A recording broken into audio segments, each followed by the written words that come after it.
واقعہ سلطان صلاح الدین ایوبی قسط نمبر 168 اپنا اسلامک اسٹوڈیو۔ ناظرین، مسلم جاسوس رحیم پانی پی کر کرک کی سمت چل پڑا۔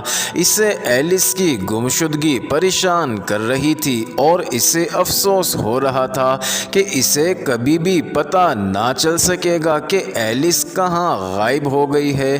وہ بمشکل 3 میل چلا ہوگا کہ اسے دوڑتے گھوڑوں کی ہلکی ہلکی آوازیں سنائی دی۔ اس نے پیچھے دیکھا، گردگاہ بادل اڑا آ رہا تھا۔ اس نے ادھر ادھر دیکھا، چھپنے کی کوئی جگہ نہیں تھی۔ اسے معلوم نہیں تھا کہ سوار کون ہے، اسے یہی معلوم تھا کہ وہ خود کون ہے۔ یہی خطرناک پہلو تھا۔ وہ گھوڑوں کے راستے سے ہٹ کر چلتا گیا۔ گھوڑے قریب آ گئے، تب اس نے دیکھا کہ وہ صلیبی تھے اور انہوں نے گھوڑے اس کی طرف موڑ لیے تھے۔ وہ نہتھا تھا، بھاگنے کی بھی کوئی صورت نہیں تھی۔ سواروں نے اسے گھیر لیا۔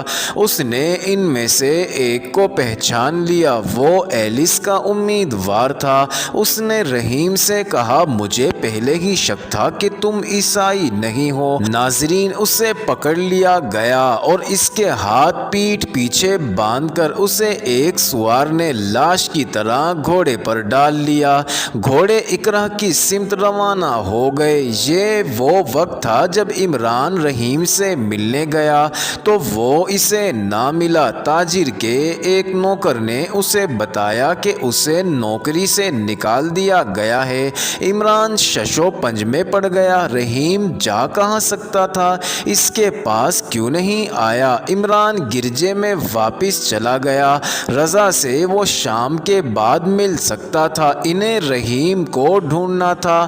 یہ خطرہ بھی محسوس کیا گیا کہ وہ گرفتار نہ ہو گیا ہو۔ اس صورت میں یہ خطرہ تھا کہ اس نے اپنے دونوں ساتھیوں کی نشاندہی کر دی ہو۔ عمران کو یہ سوچ پریشان کر رہی تھی کہ رحیم اگر پکڑا گیا ہے تو کہیں ایسا نہ ہو کہ وہ اور رضا بھی پکڑے جائیں۔ ناظرین، پکڑے جانے اور مارے جانے کا انہیں فکر نہ تھا۔ سورج غروب ہونے میں ابھی بہت دیر باقی تھی۔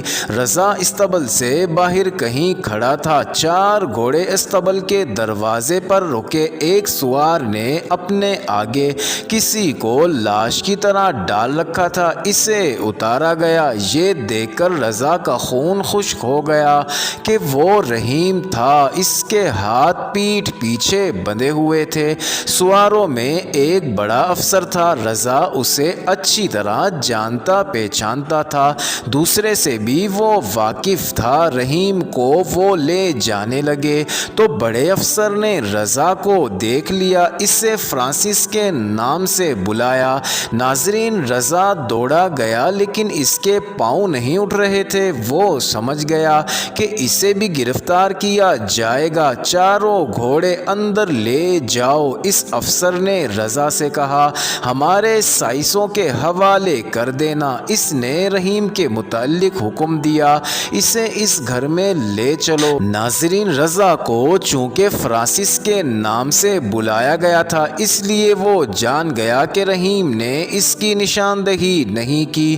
یہ صلیبی افسر اسے ابھی تک سائس یعنی گھوڑے پالنے والا فرانسس سمجھ رہے تھے۔ اس نے ایک افسر سے پوچھا، یہ کون ہے؟ اس نے چوری کی ہوگی۔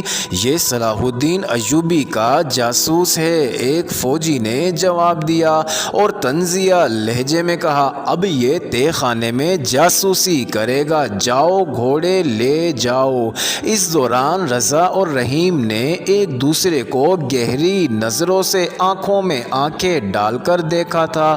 انہوں نے آنکھوں کے کچھ اشارے مقرر کر رکھے تھے۔ اگر ایسی صورتحال میں 2 جاسوسوں کا سامنا ہو جائے تو وہ ایک اشارہ تو یہ کرتے تھے کہ بھاگ جاؤ، دوسرا یہ کہ کوئی خطرہ نہیں۔ رحیم نے رضا کو ایسا ہی ایک اشارہ کیا جس سے اسے تسلی ہو گئی کہ اس نے کسی کی نشاندہی نہیں کی۔ تاہم ان کے لیے یہ خوشی کی بات نہیں تھی۔ اس کا ساتھی پکڑا گیا تھا اور وہ جانتا تھا کہ تہہ خانے میں اس کا کیا حشر کیا جائے جائے گا۔ رحیم کو اب مرنا تھا، مگر بڑی ہی اذیت ناک موت مرنا تھا۔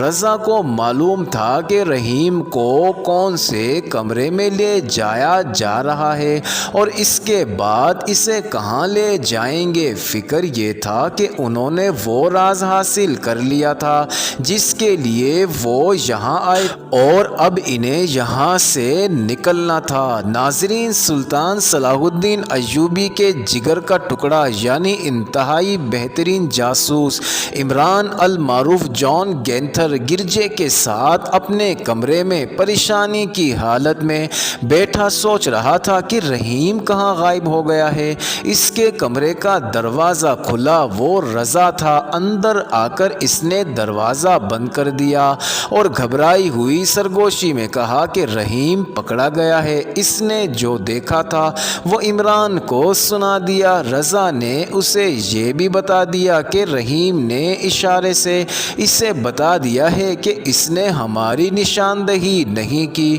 اگر نہیں کی تو تہ خانے میں جا کر دے گا۔ عمران نے کہا، اس دوزخ میں زبان بند رکھنا آسان نہیں ہوتا۔ ان دونوں کے لیے یہ فیصلہ کرنا محال ہو گیا کہ وہ فوراً نکل جائیں یا ایک آدھ دن انتظار کر لیں۔ ایسے نازک وقت میں ان دونوں سے ایک غلطی سرزد ہو گئی، وہ یہ تھی کہ وہ جذبات سے مغلوب ہو گئے اور پھر ناظرین، یہ انٹرسٹنگ ویڈیو جاری ہے۔ اگلی ویڈیو کس نمبر 169 میں دیکھنا مت بھولیے گا۔